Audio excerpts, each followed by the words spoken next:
अस्सलाम वालेकुम व्यूअर्स, और दूसरे टीम की जाने से तमाम अहले इस्लाम को रमज़ान शरीफ की बहुत बहुत मुबारक हो। और चलिए आज की वीडियो को शुरू कर लेते हैं और जान लेते हैं कि आज का नाम क्या है और इसकी तफसीलात क्या है।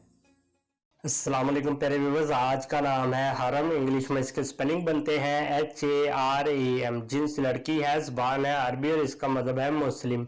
मायने है इसके शरीफ औरत, नेक औरत। हरम नाम का शुमार लड़कियों के नामों में होता है। हरम नाम की इब्तदाई तारीख अरबी ज़बान से निकलती है। हरम नाम को अफराद के लिए खुशकिस्मत नंबर 5 माना जाता है, जबकि खुशकिस्मत दिनों में सोमवार और जुमेरात शामिल है। खुशकिस्मत वाली धातों में हिस्सों के हिसाब से कांसी शामिल है। हरम नाम के अफराद के लिए मुआफिक रंगों में पीला, सफेद और हल्का सब्ज रंग शामिल है।